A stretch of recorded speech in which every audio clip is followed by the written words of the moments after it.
लोकसभा चुनाव अपने शबाब पर पहुंचता जा रहा है। 7 में से 4 चरणों के मतदान संपन्न हो चुके हैं और अब बारी है 5वें चरण की वोटिंग की, जिसके लिए जनता 20 मई को अपने मताधिकार का इस्तेमाल करेगी।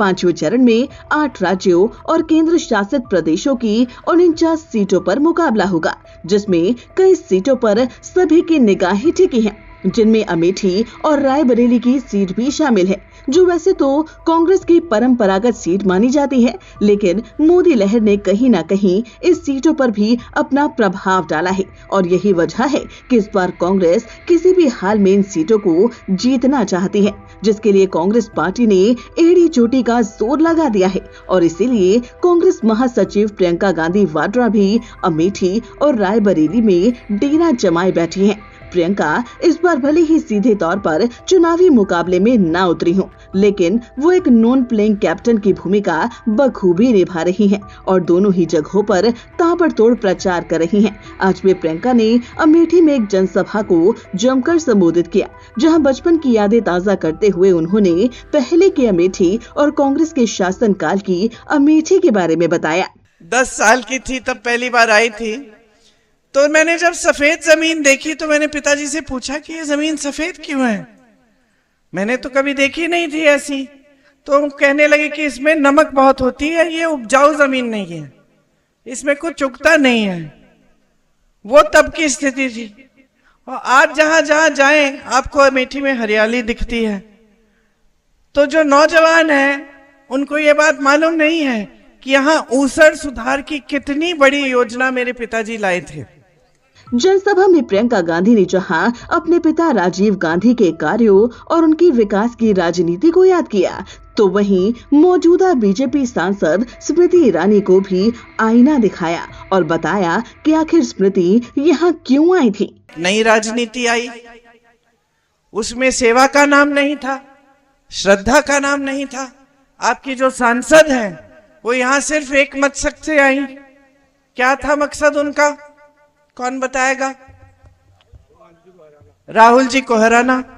उनका एक ही मकसद था कि यहाँ आकर राहुल गांधी के खिलाफ चुनाव लड़ेंगी और राहुल गांधी को हराएंगी। यही मकसद था। इस मकसद के लिए उन्होंने तमाम झूठ फैलाए। हमने आपके लिए वो समूह की परियोजना शुरू की थी, महिलाओं के लिए, बहुत महिलाएं उसमें थी। उन्होंने कहा हम उसके जरिए आपसे जमीन लूट रहे हैं। सारा पूरे देश में फैला लिया कि हम जमीन लूटने के लिए ये परियोजना बनाई। तो अब जितनी भी महिलाओं को लाभ हो रहा था उन परियोजना के होने से, बंद हो गया। परियोजना ही आस्ते बंद करनी पड़ी, तमाम केस डाल दिए उन पे। उनका मकसद हमेशा से नकारात्मक रहा है। प्रियंका गांधी यही नहीं रुकी। इस दौरान उन्होंने बीजेपी की मानसिकता पर सवाल उठाते हुए प्रधानमंत्री नरेंद्र मोदी को भी कटघरे में खड़ा किया और बताया कि कैसे पीएम मोदी देश को बरगला रहे हैं।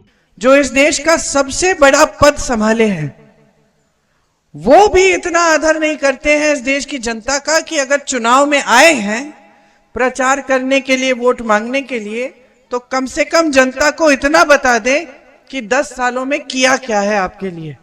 इतना भी आदर नहीं है। आपसे फिजूल की बातें कर रहे हैं।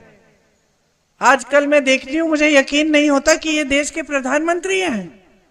कभी कह रहे हैं कि सावधान रहो, अब और हंसोगी सावधान रहो, कांग्रेस पार्टी वाले एक्सरे की मशीन लाएंगे तुम्हारे घरों में और वो एक्सरे की मशीन तुम्हारे मंगलसूत्र, तुम्हारे गहने को खोज लेगी और कांग्रेस वाले उसको चुरा के किसी और को दे देंगे। ये बात कह रहे हैं। अमेठी की रैली में तो प्रियंका ने इलेक्टोरल बॉन्ड को लेकर भी पीएम मोदी को घेरा और उनकी नीतियों पर भी जबरदस्त प्रहार किए। मंत्री आपको ये नहीं गिना सकते कि एक काम क्या किया है इन्होंने किसानों के लिए, लेकिन सारी इधर उधर की बातें करेंगे ताकि आपका ध्यान भटक जाए। कहते हैं कि मोदी जी अकेले हैं, भ्रष्टाचार के खिलाफ अकेले काम कर रहे हैं, इसीलिए सारे उनके पीछे पड़े हुए हैं।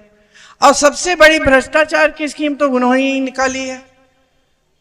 पहले नेता भ्रष्टाचार अगर करता भी तो छुप छुप के करता, इन्होंने तो स्कीम बना दी सरकारी, इलेक्टोरल बॉन्ड की जो जो चंदा देगा उसका नाम गुप्त होना चाहिए। तो जितने भी गलत काम हैं जो नहीं होने चाहिए वो तो हो रहे हैं। अमेठी की इस रैली में प्रियंका ने मोदी सरकार को जबरदस्त धो डाला।